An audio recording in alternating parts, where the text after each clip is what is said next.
누가 우리를 그리스도의 사랑에서 끊으리요? 환난이나 곤고나 박해나 기근이나 적신이나 위험이나 칼이랴. 기록된 바 우리가 종일 주를 위하여 죽임을 당하게 되며 도살 당할 양같이 여김을 받았나이다 함과 같으니라. 그러나 이 모든 일에 우리를 사랑하시는 이로 말미암아 우리가 넉넉히 이기느니라. 내가 확신하노니 사망이나 생명이나 천사들이나 권세자들이나 현재일이나 장래일이나 능력이나 높음이나 깊음이나 다른 어떤 피조물이라도 우리를 우리 주 그리스도 예수 안에 있는 하나님의 사랑에서 끊을 수 없느니라. 아멘.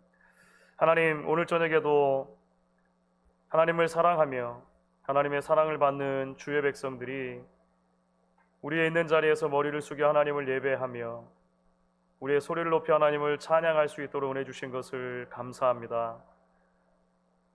하나님의 성실하신 사랑 헤세드가 여전히 우리와 함께 있어서 우리를 붙들어 주시고 우리를 지켜주시며 우리로 하여금 이 땅에 발딛고 살아가지만 영원한 시민권인 하늘에 있는 하늘의 백성으로 살게 하심을 믿습니다.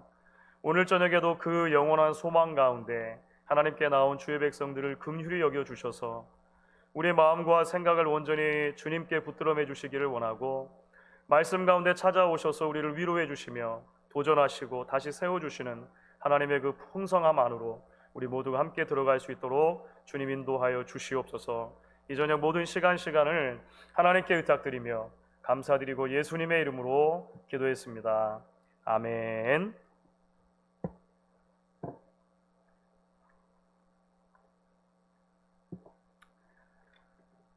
오늘은 이제 웨스트민스터 소요리 문답, 우리가 이제 올해 들어서 소요리 문답 강해를 시작을 했습니다.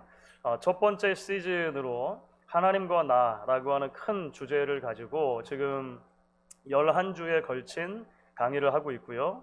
오늘이 10번째 시간입니다. 이제 다음 주에 한 번 더 하면 일단 웨스트민스터 소요리 문답 강해의 첫 번째 시즌 하나님과 나라고 하는 큰 주제는 마무리를 하게 되겠습니다.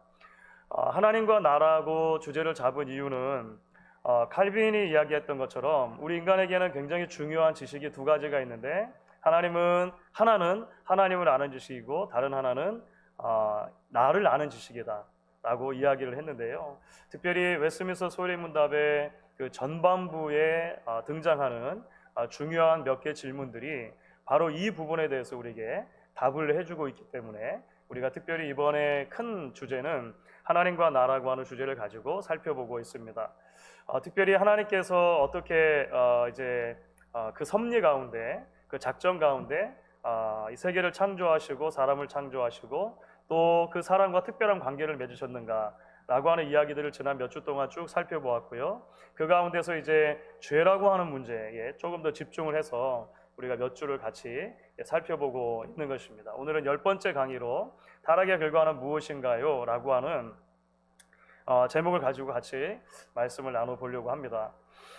벌써 6년 전 정도가 됐네요. 2014년도에 무슨 일이 있었냐면 브라질 월드컵이 있었습니다. 기억나시는 분들 아마 계실지 모르겠어요.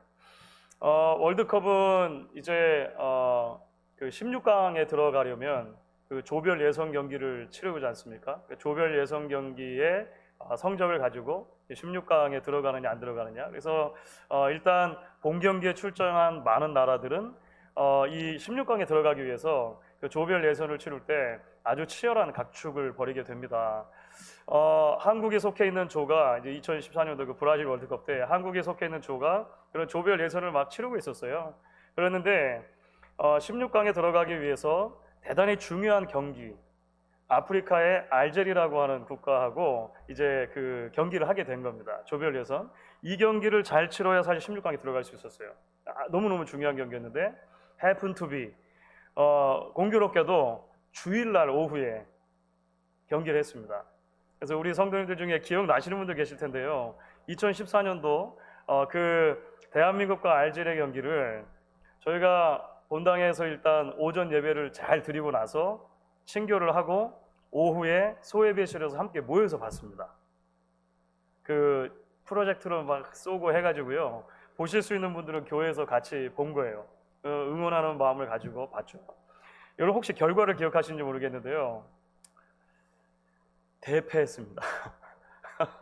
그날 공교롭게 교회에서 모여가지고 막 열심히 응원하면서 봤는데 그 점수는 4대2 알제리가 이겼어요. 그래가지고 훗날 사람들이 알제리 쇼크다. 이게 지면 안 되는 경기인데 져가지고 하여간 그래서 16강에 좌절이 됐었습니다. 오전 예배 잘 드리고 은혜 받고 점심까지 성도들이 모여서 잘 먹고 그 다음에 오후에 축구를 봤잖아요. 축구가 끝나고 나서 우리 성도님들이 전부 다 풀이 죽어가지고 이렇게 집으로 돌아갔던 기억이 지금도 생생합니다. 사실 엄밀하게 따져보면 우리가 뛴 게 아니잖아요. 내가 경기장에서 뛴 게 아니죠. 우리 교회 대표들을 뽑아가지고 경기장에 내보내서 뛴 게 아니잖아요. 그랬는데도 불구하고 그 대한민국 팀이 그 게임에서 졌을 때 전부 다 안타깝고 풀이 죽고 해서 돌아갔단 말이죠. 왜 그럴까요? 이겼으면 또 얼마나 좋았겠습니까? 그렇죠?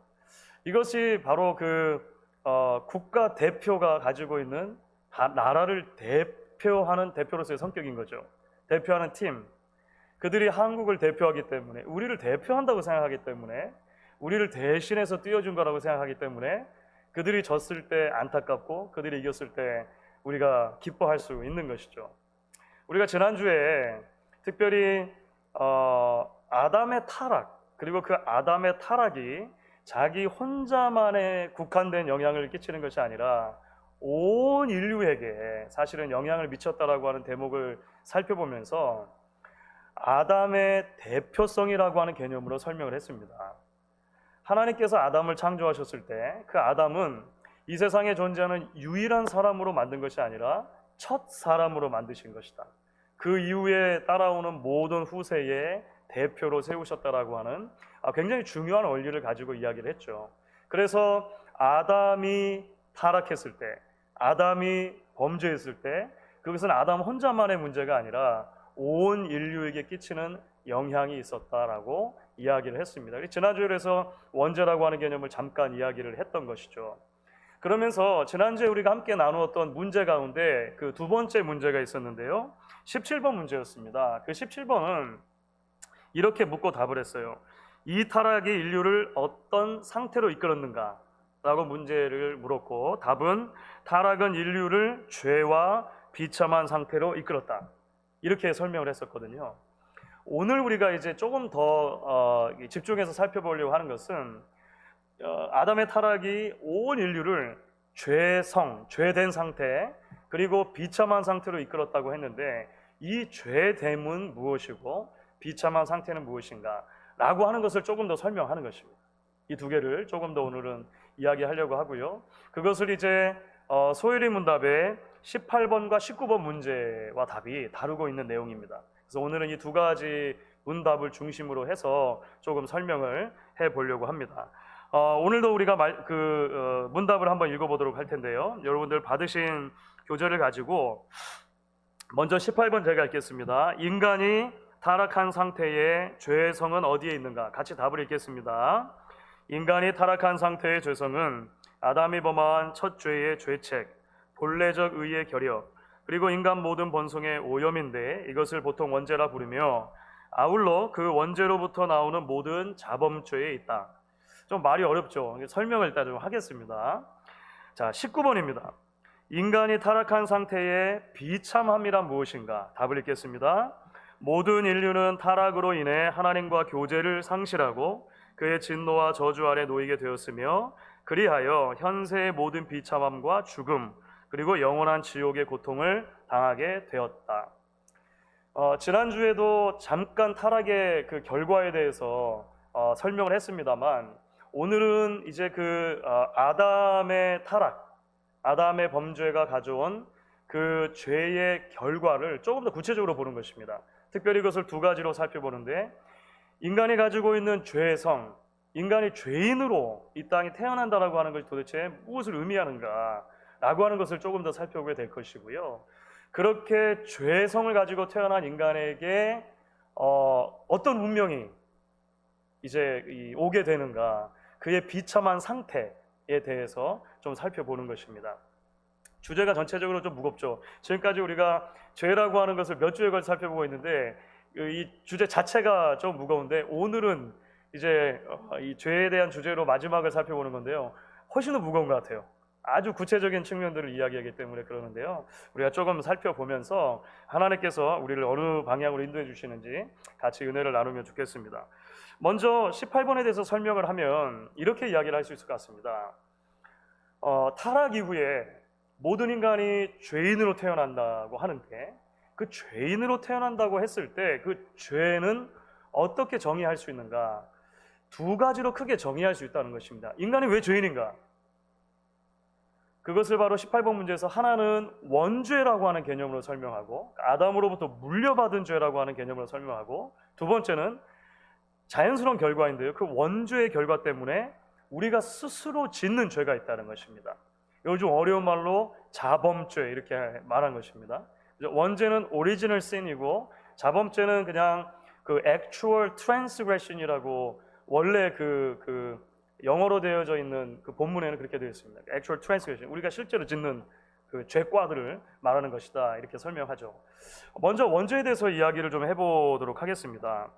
원죄를 통해서 어떤 것들이 설명이 되는가? 오늘 그 18번 문제를 보니까, 문답을 보니까 몇 가지로 설명을 하죠. 하나는 아담의 죄책이 전가된다라고 하는 개념으로 설명을 했습니다. 그래서 우리가 지난주에 이미 다룬 내용입니다. 아담의 죄가 그 후손들에게 impute 된다는 것입니다. 죄가 전달되어진다라고 하는 것이죠. 그래서 고린도전서 15장 22절 전반부 같은 경우를 보면은요, 이런 말씀이 나오는 거예요. 아담 안에서 모든 사람이 죽은 것 같이. 그러니까 아담 안에서 그 죄가 계속해서 전달되어졌고, 아담에게 하나님이 약속하셨던 그 죄의 결과인 죽음이 계속해서 전달되게 됐다, 이렇게 설명을 합니다. 또 하나는 그 18번 문답에서 이렇게 설명을 하죠. 아담의 죄책이 전가되었을 뿐만 아니라 그 결과로 인간 안에 선을 행할 수 있는 능력이 완전히 없어졌다라고 설명을 합니다. 그죠? 자, 이것을 우리가 한번 본문을 찾아보면 좋겠는데요, 여러분 성경 가지고 계시면 시편 14편입니다. 시편 14편, 우리가 비교적 잘 알고 있는 시 중에 하나인데요, 1절부터 3절을 한번 읽어보려고 해요. 시편 14편 1절부터 3절, 여러분 찾으시면 한번 같이 읽어보도록 하겠습니다. 어리석은 자는 그의 마음에 이르기를 하나님이 없다 하는도다. 그들은 부패하고 그 행실이 가증하니 선을 행하는 자가 없도다. 여호와께서 하늘에서 인생을 굽어 살피사 지각이 있어 하나님을 찾는 자가 있는가 보려 하신즉 다 치우쳐 함께 더러운 자가 되고 선을 행하는 자가 없으니 하나도 없도다, 이렇게 되어 있습니다. 인간 안에 선을 행할 수 있는 능력이 이제 사라졌다라고 하는 거예요. 그래서 하나님의 의에 이룰 수 없다라고 하는 것이죠. 그래서 지난주에 설명드린 것으로는 에덴 동산에서 타락 이전에는 인간이 어떤 상태였는가? 죄를 짓지 않을 수 있는 상태였다라고 말씀드렸죠. 타락 이후에 이제 아담의 범죄를 따라서 이제 그 보통의 생육법으로 태어나는 모든 인간들은 죄를 짓지 않을 수 없는 상태에 처하게 됐다라고 하는 것입니다. 그렇죠? 하나님께서 위에서 보시니까 선을 행하는 사람이 있는가? 하나님이 원하시는 그 기준에 이를 만한 사람이 있는가? 보았더니 아무도 없었다 라고 하는 것이 하나님의 평가였다라고 하는 것입니다. 자연스럽게 그렇기 때문에 이제 이 안에서 인간의 본성이 오염되었다라고 하는 개념이 나오는 것입니다. 그렇죠? 예레미야서, 우리가 잘 아는 예레미야 17장 9절의 전반부를 보면 만물보다 거짓되고 심히 부패한 것이 마음이라, 이렇게 말합니다. 그러니까 사람의 마음이 부패해 있다는 것입니다. 만물보다 심히 부패한 것이 마음이다. 그래서 예수님께서는요,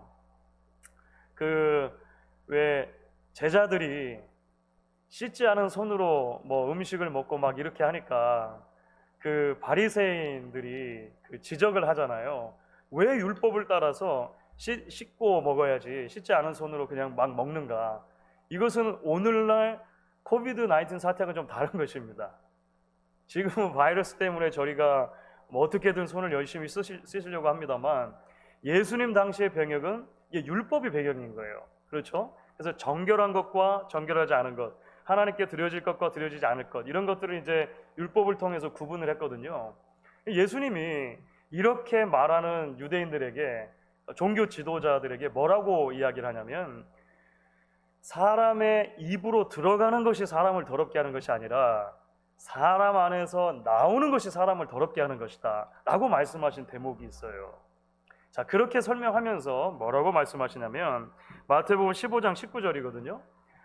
사람에게서 나오는 것은 마음에서 나오는 것인데 마음에서 나오는 것은 악한 생각과 살인과 간음과 음란과 도적질과 거짓 증언과 비방이다.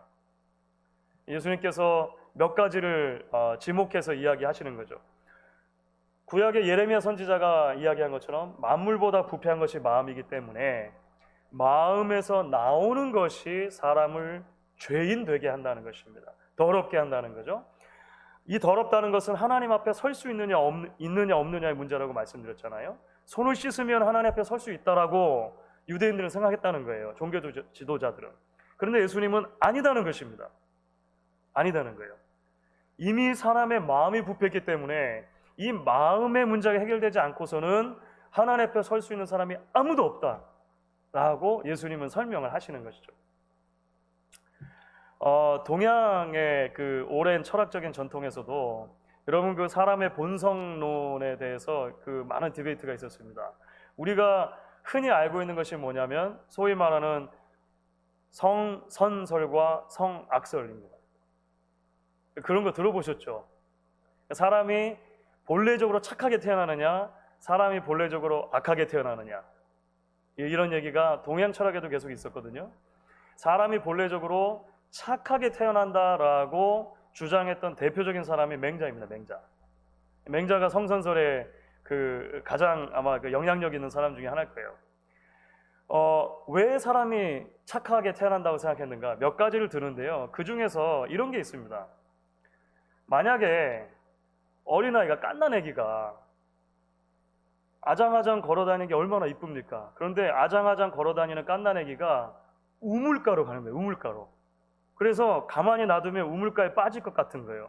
그러면 우물에 빠질 것 같은 아이를 보고 인간이라면, 모름지기 인간이라면 그 누구라도 달려가서 그 아이를 구해줄 거라는 거예요. 어느 정도 말이 되죠. 그래서 이것을 동양 철학에서 측은지심이라고 하는 게 측은지심. 그러니까 맹자는 이 측은지심이 모든 사람에 있기 때문에 아무리 악한 사람이라도 어린아이가 아장아장 그 우물을 걸어갈 때 그 아이를 구하지 않을 사람은 없다. 그러므로 사람 안에는 선한 것이 있는 것이다. 사람은 선하게 태어나다. 이렇게 말했거든요. 여러분 어떻게 생각하세요?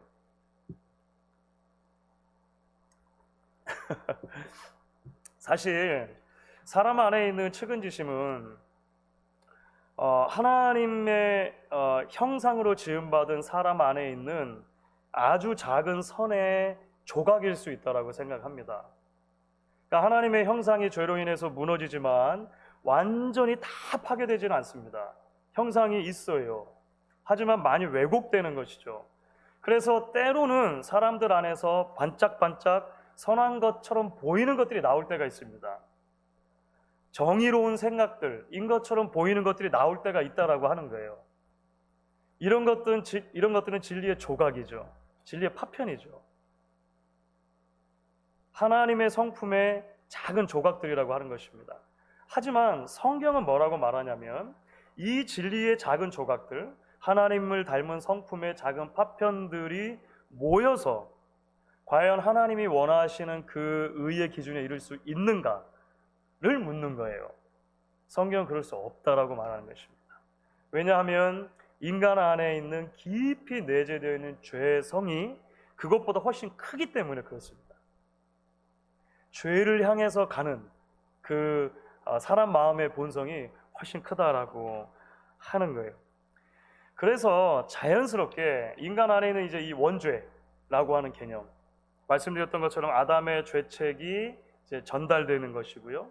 그 다음에 의를 행한 능력이 결여가 되고 또 우리의 마음이 심히 부패하기 때문에 여러분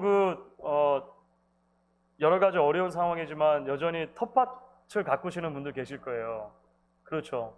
저희 집에도 코로나 바이러스 상관없이 텃밭은 그대로 그냥 봄에 뿌려놨던 것들이 자라더라고요.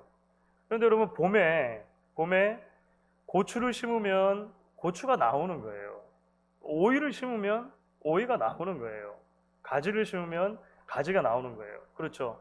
심긴 것이 그대로 열매를 맺죠. 원죄라고 하는 것은 말씀드렸던 것처럼 이렇게 우리의 인간의 본성을 심히 부패하게 하므로 자연스럽게 죄가 심겨진 곳에서는 죄가 열매를 맺을 수밖에 없다고 하는 것이죠. 그것이 자범죄라고 아마 설명할 수 있을 것 같습니다. 자범죄는 뭐냐? 우리가 이제 스스로 짓는 거예요. 우리는 한편으로 지난주에 잠깐 말씀드린 것처럼 왜 하필이면 왜 그 양반의 죄 때문에 이런 생각 하잖아요. 그런데 생각해 보면 우리도 죄인이라고 하는 것입니다. 그것은 경험적으로 계속해서 우리는 배우게 된다는 거예요. 우리가 살아오면서 한 번도 죄를 짓지 않은 사람이 없는 것처럼 우리가 어린 자녀들 그 순결한 것처럼 보이는 천사 같은 아이들이 누가 가르쳐주지 않아도 그렇죠. 일부러 죄 짓는 학교 뭐 이런 거 안 다녀도 스스로 죄를 배우고 거짓말을 배우고 남에게 상처 주는 법을 배우고 남을 해하는 것을 배우는 것처럼 이것이 자범죄의 영역에 속하게 되는 것이죠. 그래서 에베소서 2장을 보시면 사도 바울이 이제 그 에베소 교인들에게 편지를 쓰면서 에베소 교회는 이방인 교회거든요. 그러니까 이방인들에게 이렇게 설명하는 내용이 나와요. 에베소서 2장 2절과 3절입니다. 제가 한번 읽어볼게요. 그때 너희는 그 가운데서 행하여 이 세상 풍조를 따르고 공중의 권세 잡은 자를 따랐으니 곧 지금 불순종의 아들들 가운데서 역사하는 영이라. 전에는 우리도 다 그 가운데서 우리 육체의 욕심을 따라 지내며 육체와 마음에 원하는 것을 하여 다른 일과 같이 본질상 진노의 자녀이었더니. 이렇게 바울이 설명하는 것입니다. 이것이 이제 두 종류의 인간의 죄라고 할 수 있을 것 같아요. 인간이 죄인이다, 죄인으로 태어난다고 했을 때 하나는 원죄를 가지고 태어나는 것이고 다른 하나는 그 자연스러운 결과로서 스스로 죄를 짓는 공중권세 잡은 사탄의 지배 아래서 그렇게 악을 행하는 우리 인간들의 모습을 이제 성경이 설명하고 있다라고 이해할 수 있을 것 같아요. 자, 그렇다면 조금 더 나아가서 이런 죄된 상태의 비참한 결과가 무엇인가? 라고 이제 그 19번이 설명을 하는 거죠. 19번 문답이 몇 가지로 나누어서 설명을 합니다. 몇 가지 나눠서 설명하는데요. 타락한 상태의 비참함은 어떤 것들이 있는가? 첫 번째는 하나님과의 교제가 상실된 상태를 이야기를 합니다. 그렇죠. 지난주에 말씀드렸던 것처럼 풍선이 가장 자유로울 때는 언제인가? 추가 달린 끈에 매여 있을 때가 풍선이 가장 자유롭다고 말씀드렸잖아요. 죄된 상태는 어떤 것이냐면 그 줄이 끊어진 상태죠. 그래서 마치 짐짓 자유스러운 것처럼 보이지만 사실은 하나님으로부터 떠나 있는 것입니다. 그래서 하나님께서 원하시는 것을 하는 것이 아니라 자기 자신이 원하는 것을 하는 거예요. 아마 성경에서 그렇게 하나님과 이제 이 단절이 돼가지고 하나님과 관계가 끊어져서 자기 자신이 원하는 대로 하는 것을 가장 잘 보여주는 책 중에 하나가 사사기일 것입니다. 구약에서는 사사기. 우리가 최근에 주일마다 살펴보고 있는 룻기의 배경이 되는 사사 시대가 되는 그 사사 시대를 잘 설명해 주는 것이 사사기죠. 여러분 특별히 사사기 후반부에 보면 사사기 17장부터 21장까지는요. 이스라엘 백성들이 얼마만큼 자기 마음대로 행하는지를 보여줍니다. 그래서 사사기 17장부터 21장까지는 후렴구가 등장해요. 그 후렴구가 두 번은 풀로 된 센텐스고 두 번은 요약해서 그러니까 축약해서 등장하는데요. 풀로 된 후렴구 센텐스는 뭐냐면 이거죠. 그때 이스라엘에 왕이 없었으므로 사람마다 자기 소견에 옳은 대로 행하였더라. 여기서 왕은 하나님을 영원한 왕으로 온전히 모시지 못한다라고 1차적으로 이해할 수 있을 것입니다. 물론 아직 왕정이 세워지기 전이니까 그 진짜 왕, 사람 왕도 이야기할 수 있겠지만 1차적으로는 하나님일 거예요. 하나님을 왕으로 두지 않으니까 사람마다 자기 소견에 옳은 대로 행하는 것입니다. 그러니까 사사기를 여러분들 혹시 읽다 보면 한편으로 피식 웃음이 나와요. 왜냐하면 사람들이 너무나 확신에 차 있어요. 네? 너무나 확신에 차서 자기 집에다가 막 신당을 만들어 놓고 자기 아들들로 해가지고 막 제사장 세우고 마음대로 하는 거예요. 여러분들이 사사기 후반부를 넘기다 보면 피식 웃으면서 이런 생각이 들어요. 야, 그건 네 생각이고 이런 거 있지 않습니까? 이건 하나님의 말씀이 아니고 이건 당신 생각이지 라고 하는, 사람마다 자기 소견에 옳은 대로 행하는 모습들, 바로 이것이 사실은 근데 죄된 인간들의 비참함의 아주 중요한 단면 중에 하나라는 것입니다. 하나님께 연결되지 않기 때문에 자신의 마음대로 행하는 것. 그래서 두 번째로 자연스럽게 하나님의 진노의 저주 아래 놓이게 됐다라고 하는 설명이 오늘 19번 답 가운데 나오는 것입니다. 하나님의 진노의 저주 아래. 여러분 로마서 1장 18절을 보시면 이런 말씀이 나와요. 로마서 1장 18절. 하나님의 진노가 불의로 진리를 맡는 사람들의 모든 경건하지 않음과 불의에 대하여 하늘로부터 나타나나니. 인간의 죄에 대해서 하나님이 진노하신다는 것입니다. 그런데 로마서 1장을 읽어가다 보면은요, 조금 더 흥미로운 대목이 나옵니다. 그게 뭐냐면, 우리는 로마서 1장 18절만 읽으면 하나님의 진노가 이 불의로 진리를 막는 사람들, 죄인들을 위해서 나타난다고 하니까 어떻게 나타날 것 같습니까? 하나님이 막 갑자기 위에서 벼락을 쳐가지고 죄 짓는 현장에서 사람을 막 고꾸러뜨리고, 우리는 보통 그런 거 생각하는데요, 사실은 훨씬 더 많은 경우에는요 로마서 1장에 이어서 나오는 말씀에 훨씬 가깝습니다. 이게 무슨 말이냐면, 로마서 1장에서 이 이야기를 하고 나서 조금 몇 절 뒤에 가면요, 그래서 하나님께서 어떻게 이 진노를 표현하시는가? 죄인인 인간이 그 죄를 계속해서 짓더라도 그대로 내버려 두신다는 것입니다. 그들의 죄된 상태에 그대로 내버려 두시는 것이 하나님의 가장 큰 진노의 표현 가운데 하나라고 하는 거예요. 그래서 계속해서 죄를 짓고 심판에 이르게 한다는 것이죠. 하나님의 가장 큰 진노, 내버려 둠. 이것을 이제 신학적으로 아주 어려운 표현 중에 하나인데요, 유기라고 하는 표현을 합니다. probation, 유기, 버려둔다는 것입니다. 이제 우리가 다음 주에 하나님의 구원에 대해서 살펴볼 때, 하나님의 구원이 그래서 놀라운 이유 중에 하나가 여기에 있는 것입니다. 하나님은 가만 내버려 두시면 사실은 모두가 다 심판받게 될 수밖에 없는 운명 가운데 있는 거예요. 하나님이 그렇게 놔두시면. 그런데 하나님이 은혜로 그 중에 누군가를 구원하기로 결정하시는 것이죠. 그것이 유기의 반대말에 있는 선택입니다. 선택, election. 그래서 이것이 구원과 관련해서 아주 중요한 교리가 되는데, 이것은 다음 주에 조금 더 살펴보도록 할 것입니다.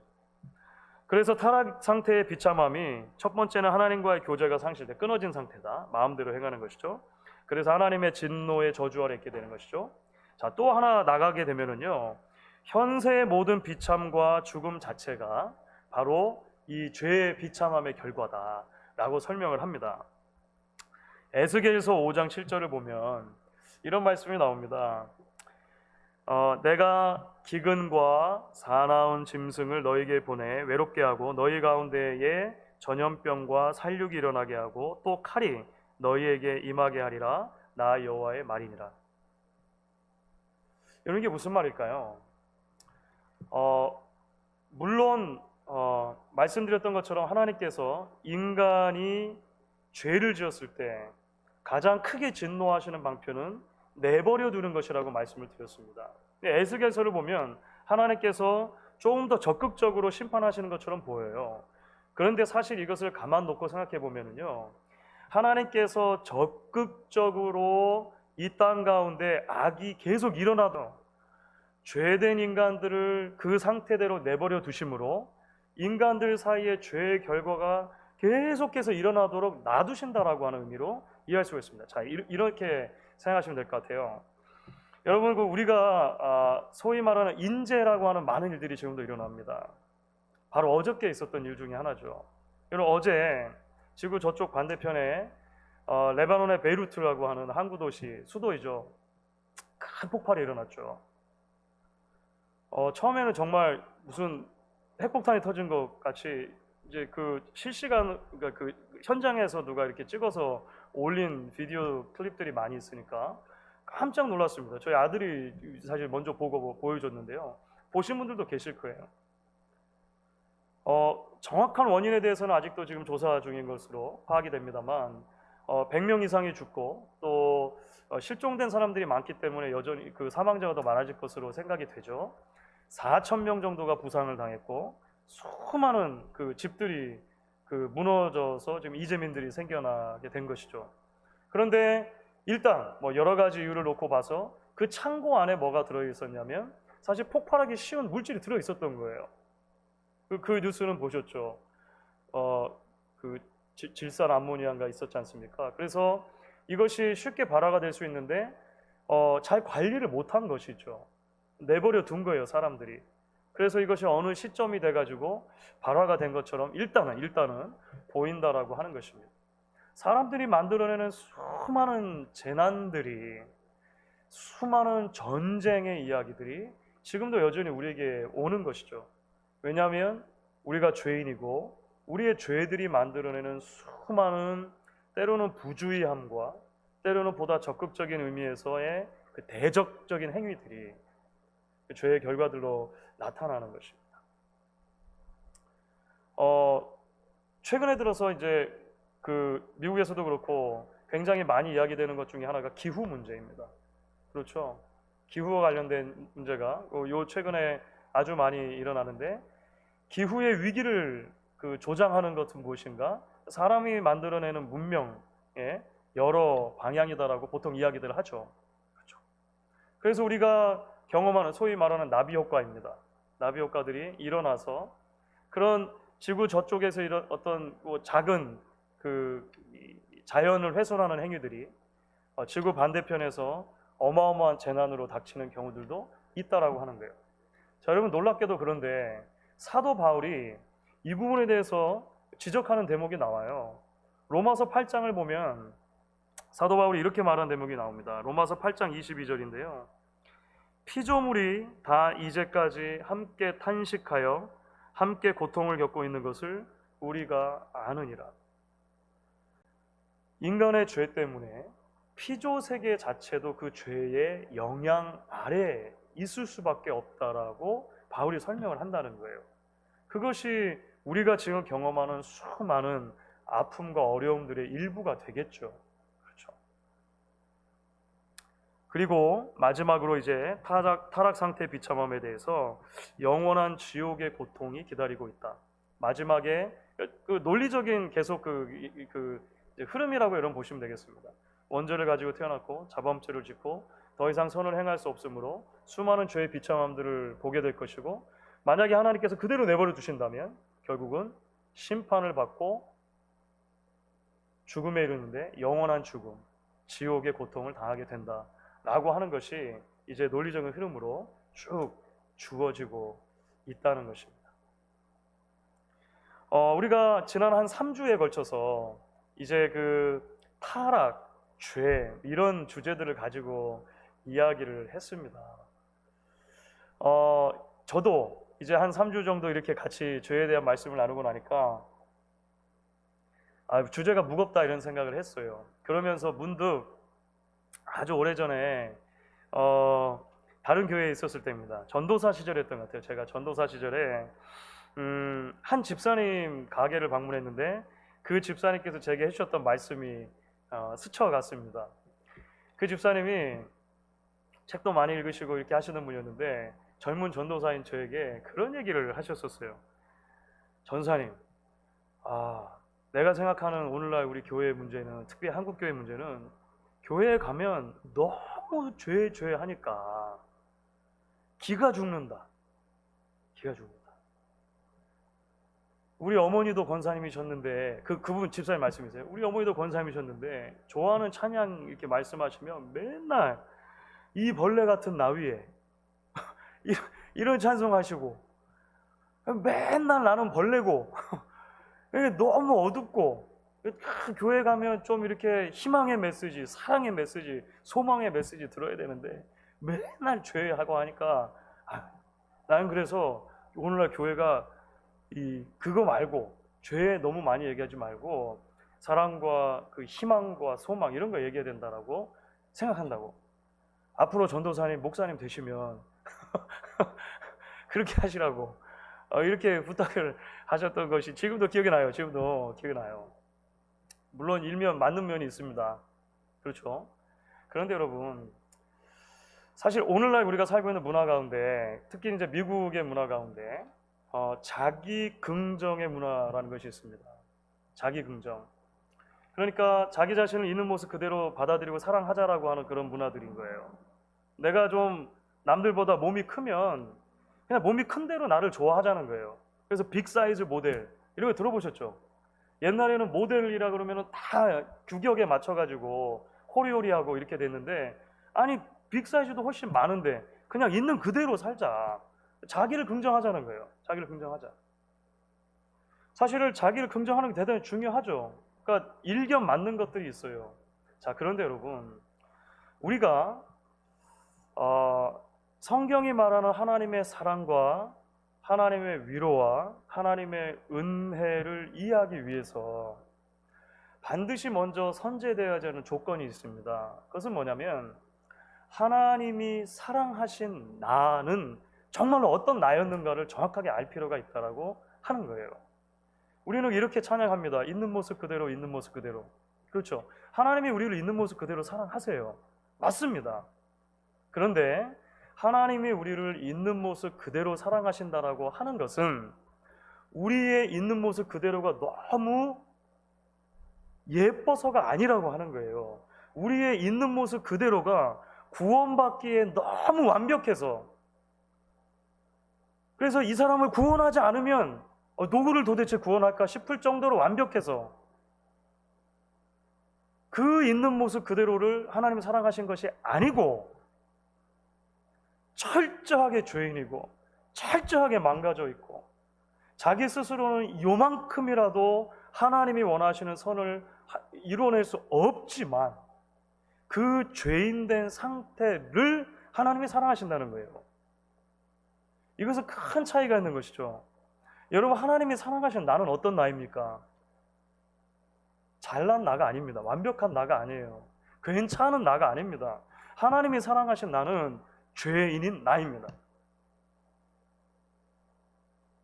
그래서 하나님의 사랑이 먼저 있고 하나님의 구원이 먼저 있고, 그 다음에 하나님의 기뻐하심과 하나님의 노래하심이 있는 거예요. 우리가 너무나 좋아하는 그 성경 구절이죠. 스가랴 3장 17절입니다. 너의 하나님 여호와가 너희 가운데 계시니 그는 구원을 베푸실 전능자이시라. 그가 너로 말미암아 기쁨을 이기지 못하시며 너를 잠잠히 사랑하시며 너로 말미암아 즐거이 부르며 기뻐하시리라 하리라.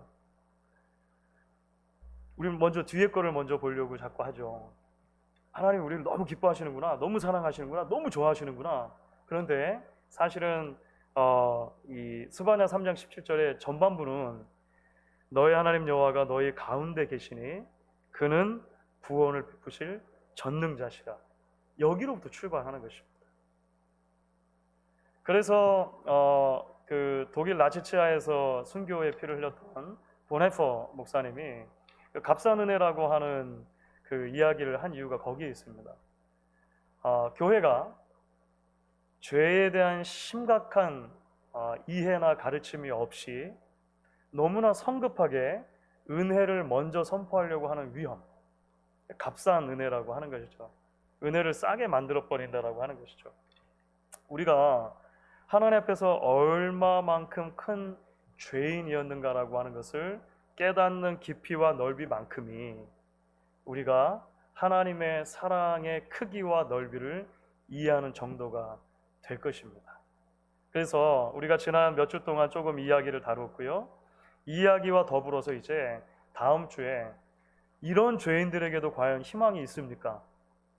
라고 하는 주제를 가지고 이야기를 해보게 될 것입니다. 그리고 결국 우리에게 하나님의 은혜가 아니면, 하나님의 전적인 사랑이 아니면 하나님 앞에 우리가 설 수 있을 만한 존재가 아니었다라고 하는 고백, 그 감사의 고백이 같이 나올 수 있으면 좋겠습니다. 그래서 오늘 우리 이제 마무리하면서 이 찬양을 같이 부르시면 좋겠는데요. 찬송가 305장입니다. 나 같은 죄인 살리신 주 은혜 놀라워, Amazing Grace라고 하는 우리 찬양을 같이 한번 부르고 기도하도록 하겠습니다. 305장 찬양하겠습니다.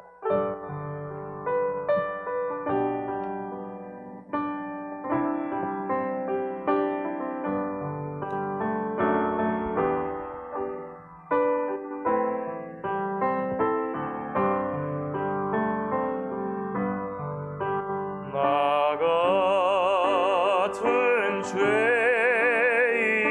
살리신 주 은혜 놀라워,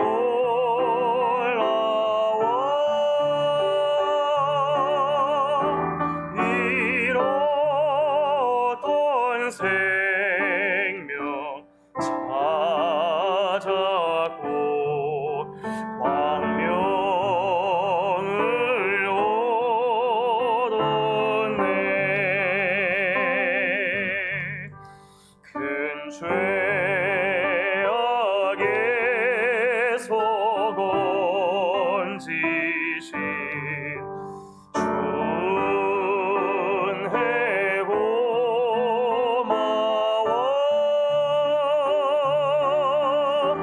나 처음 믿은 그 시간 귀하고 귀하다.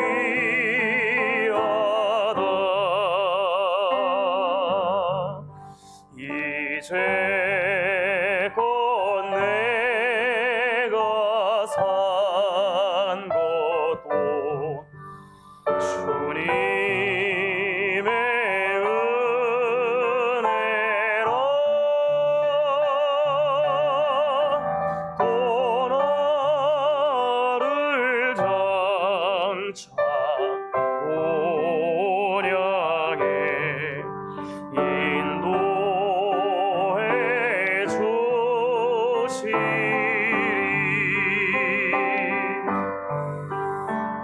여기서 우리 영원히 주님의 은혜로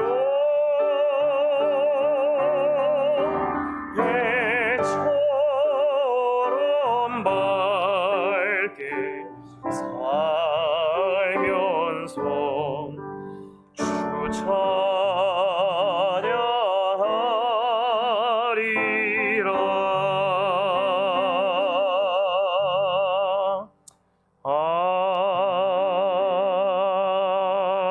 아멘. 우리 같이 한번 기도하면 좋겠습니다. 말씀을 통해 구원받기 이전에 우리가 얼마나 큰 죄인이었는가 하는 것을 다시 발견하고 기억할 수 있으면 좋겠습니다. 본질상 진노의 자녀였던 우리들인 것을 하나님 앞에 고백하면 좋겠습니다. 나 같은 죄인을 살려주신 그 하나님, 그래서 얼마나 크신지 하나님 앞에 다시 한번 감사와 찬양 가운데 나아갈 수 있으면 좋겠습니다. 날마다 나의 죄성을 더 깊이 인식하게 하시고 날마다 내 안에 있는 죄를 죽이며 거룩을 향하여 우리 주 예수 그리스도께서 이루어 주신 온전한 하나님의 형상을 닮아가는 우리 신앙의 여정이 되게 하소서. 여러분 이 시간 말씀을 기억하시면서 잠시 한번 하나님 앞에 고백하고 또 결단하고 기도할 수 있으면 좋겠습니다. 하나님 아버지 감사합니다. 오늘 수요일 저녁 하나님 아버지 우리가 머리를 숙인 이 자리에서 하나님 다시 한번 주의 말씀을 생각하며 하나님 앞에 간구할 수 있는 은혜를 주신 것을 감사합니다. 하나님 생각해보면 하나님 아버지 참으로 우리의 첫 조상이었던 아담의 범죄 이후에 우리 안에 있는 죄성, 그 죄성이 얼마나 큰지를 하나님 매일매일 다시 한번 기억하고 하나님 앞에 발견하게 됩니다. 주님, 우리 안에 있는 부패한 심령을 주님 날마다 예수 그리스도의 심장 안에 하나님 아버지 인도해 주셔서 하나님 아버지 그럴 수밖에 없는 죄인들 날마다 주님 앞으로 이끄시는 주, 나 같은 죄인을 살려주신 하나님의 은혜가 감사하고 고마우며 하나님 그것이 날마다 감격되게 하시고 하나님 이 땅에 발딛고 살아가는 하나님 앞에 영광을 돌려주시고 하나님 도와주시옵소서.